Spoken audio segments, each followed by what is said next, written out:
வணக்கம். நான் உங்களுடைய சரவணகுமரன் பேசுகிறேன்.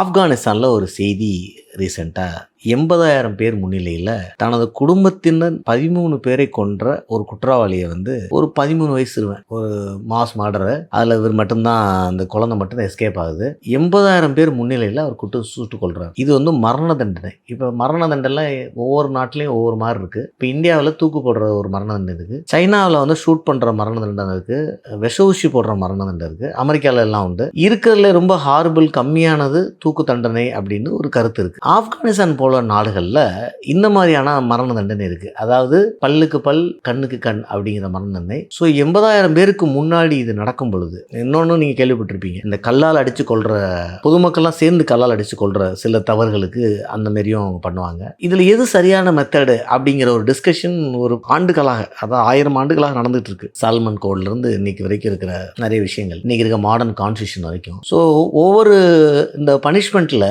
இப்போ இந்த பனிஷ்மெண்ட்டை பார்க்கும்போது இதனால் பாதிக்கப்பட்ட ஒருத்தருடைய உணர்வு அப்படி தான் இருக்கும். இந்தமாரி ஒரு குழந்தை நம்ம வீட்டில் 13 பேரை என்னை கொண்டுட்டாங்கன்னா அவனை எப்படி கொல்றதுன்னா இப்படி தான் எல்லாத்தையும் அடித்து கொல்லணும், அப்போ தான் என் பழி அடங்கும் அப்படின்னு ஒன்று. ஆனால் இந்தமாரி ஒரு மர்டரை சொசைட்டியில் எந்தமாரி ஒரு தாக்கத்தை உண்டாக்கும், அந்த 80,000 பேரில் எத்தனை குழந்தைங்க அவங்க என்னமாரி தாக்கத்தை உண்டாக்கும் அப்படிங்கிறதையும் நம்ம பார்க்க வேண்டியது. ஸோ இந்தமாரி ஒரு மர்டரை ஓப்பனாக பண்ணும் பொழுது கண்ணுக்கு கண் பல்லுக்கு பல்லுங்கிற விஷயத்தை நம்ம மோட்டிவேட் பண்ணுறோமா அப்படிங்கிற ஒரு விஷயம் நம்ம சொசைட்டிக்கு, இப்போ இது அரசாங்கம் சாங்ஷன் பண்ணி நடக்குது, அது இல்லாமல் பண்ணலாம்ல அப்படின்னு தோணும். இது ஒரு செயின் மாதிரி போகும்.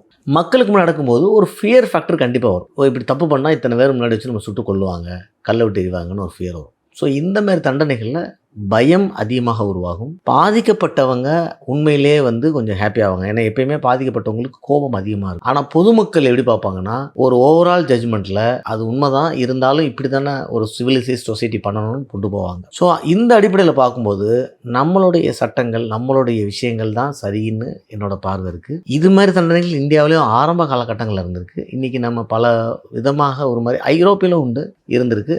அவங்களும் ஒரு மாதிரி பல விதமான ஒரு மாடர்னைசேஷனுக்கு அப்புறம் இந்த இடத்துக்கு வந்திருக்கோம்னு நினைக்கிறோம். ஸோ இந்த மாதிரியான விஷயங்கள் இந்த நம்ம இந்தியாவில் சிஸ்டம் தான் நமக்கு ஒரு மனித நாகரிகத்துக்கு சரியான சிஸ்டமாக இருக்குன்னு நான் பார்க்குறேன். ஒவ்வொரு கண்ட்ரிக்கும் அவங்க கோடு வேறையாக இருந்தாலும் நம்ம அப்பப்போ இதில் எது சரி எது தப்பு, இதில் எது நம்ம ஃபாலோ பண்ணலாமா வேணாமான்னு முடிவு பண்ணுற உரிமை மக்கள்கிட்ட இருக்குது. அதை பேஸ் பண்ணி தான் நீங்கள் ஓட்டு போடணும், அதை பேஸ் பண்ணி தான் சட்டம் வரப்போகுது, அதை பேஸ் பண்ணி தான் கலாச்சாரம் உருவாகும். இந்தமாரி செய்திகளை பார்க்கும்போது நம்மளுடைய சட்டங்களை நம்ம கம்பேர் பண்ணிவிட்டு எது நல்லது அப்படின்னு நீங்கள் தீர்மானிக்கணும். நன்றி, வணக்கம்.